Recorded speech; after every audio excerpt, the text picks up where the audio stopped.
Alors vous le savez très certainement maintenant, je travaille pour France Info, je suis le Joker, on va l'appeler comme ça, pas celui qui rigole et qui est complètement fou avec Harley Quinn, hein. Non, non, non, je suis le Joker du journaliste officiel de cette chronique, et donc du coup, je fais les remplacements vacances. D'abord parce qu'il faut adorer se lever à 5h26, 5h51, je sais plus, 5h56 et 7h21, bref, viendez. Mais vous avez bien sûr les rediffusions en ligne. Hein. Et donc du coup, je travaille pour cette radio et je fais les chroniques autour de l'intelligence artificielle, les nouvelles technologies. Et là, je vous ai parlé, eh bien, d'une intelligence artificielle, de plusieurs intelligences artificielles surtout, qui ont pour mission de nous aider, nous, vous, la société, le monde.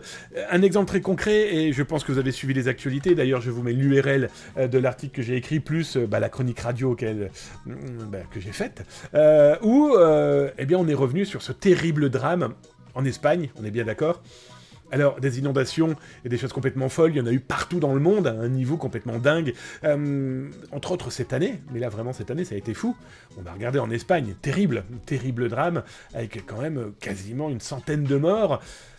Et donc du coup, je me suis intéressé au sujet de est-ce que l'intelligence artificielle serait capable de nous protéger face aux inondations, face justement à des pluies torrentielles qu'on ne voit pas tomber tout de suite parce qu'elles sont tellement folles et directes qu'on n'a peut-être pas le temps de s'y préparer. Quand on voit ces masses d'eau tomber d'un coup et se transformer en véritable torrent dingue dans des rues, on se dit waouh, eh bien vous le lirez si ça vous intéresse, en tout cas vous pourrez aller m'écouter aussi si ça vous intéresse de m'avoir dans vos oreilles.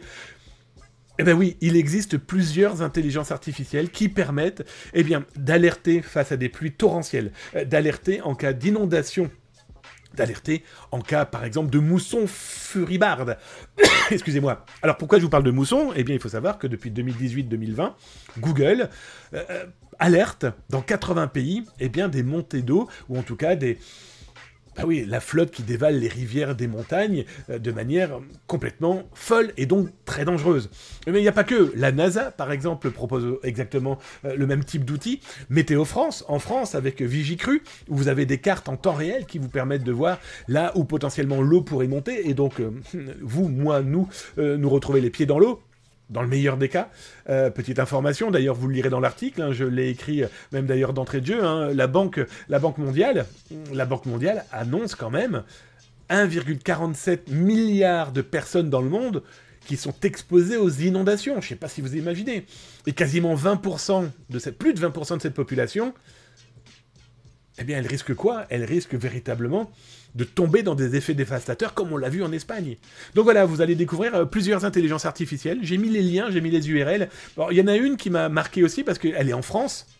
C'est le projet AI for Flood, qui est pas simple à dire en plus, hein, je vous le cache pas. C'est le Pays Basque qui met ça en place. C'est jusqu'en 2026, si je me trompe pas, où ils ont mis l'intelligence artificielle et du collaboratif avec les humains.